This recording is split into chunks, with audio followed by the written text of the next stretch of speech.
San Francisco's speeding violations are going to be fined based on people's income. In other words, if you have a lower income or you're below the federal poverty line, you're eligible for about a 50% discount. If you're homeless, you're eligible for an 80% discount on a speeding ticket. Hayley, what does this feel like to you?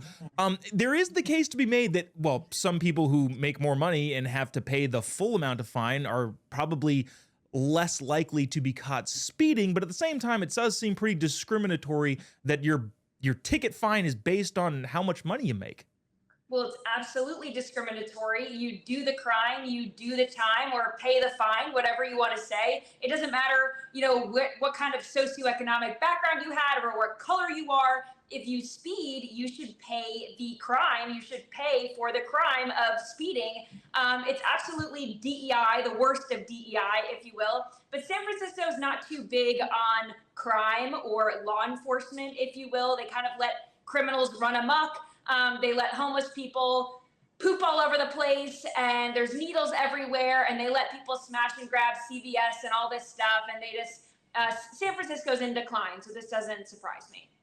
Yeah, it's a kind of a bizarre thing. Morgonn, one of the big conservative counterpoints to really any sort of taxes, or at least to using taxes, is that taxes are usually used to disincentivize something. So does this, in a way, make it so that you're incentivizing people who make less money to drive as fast as they possibly can?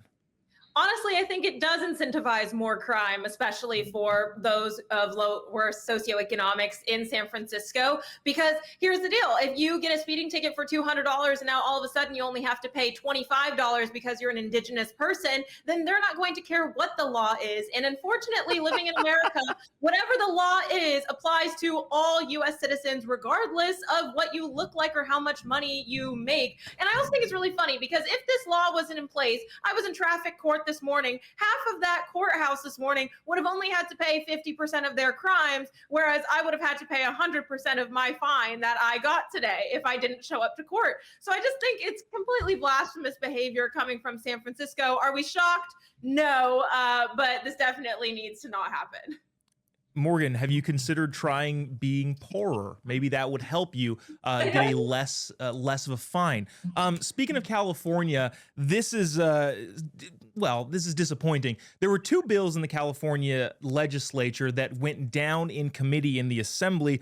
Bill AB 44 would prohibit any person from participating in any activity, bathrooms, sports in general, outside of the gender that you were born with. That obviously went down. AB 89 just said, hey, just sports. We're not even touching the bathrooms. This is just sports. Both of those went down. Hayley, in the wake of Gavin Newsom basically agreeing that, yeah, trans people in sports or men competing in women's sports is not good, shouldn't he have to stand up to his own legislation and say, hey, we should pass this, or at least help them push it past the committee hearings? Well, I think Gavin Newsom was lying.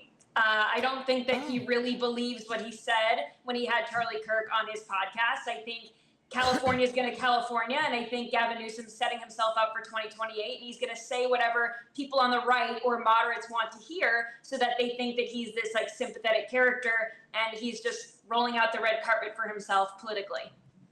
Yeah, Morgonn, I think Hayley's absolutely right. He's trying to set himself up for 2028. Having said that, when Kamala Harris didn't take stances on quote-unquote controversial things and kind of was just vague about everything, it didn't really work out well for her. Do you think Gavin is making a mistake not coming out in support of an 80-20 issue? I mean, obviously, this is a big issue in our country right now, and I do think he's making a mistake because when it is such a gap between, honestly, the 2% of people that think that trans people, which are just biological men competing in women's sports, should happen in our country, the majority of people don't want these radical policies to happen in our country. So Newsom setting himself up for 2028, I think he's setting himself up for disappointment when the moderates and independents see him supporting these more radical leftist ideologies, especially after President Trump signed the executive order banning men from competing in women's sports. So he's essentially going directly against the federal government here. Yeah, now obviously the governor can't force bills through, but he could at least throw his support behind something that he came out in support of. But that would make him, I don't know, an honest person.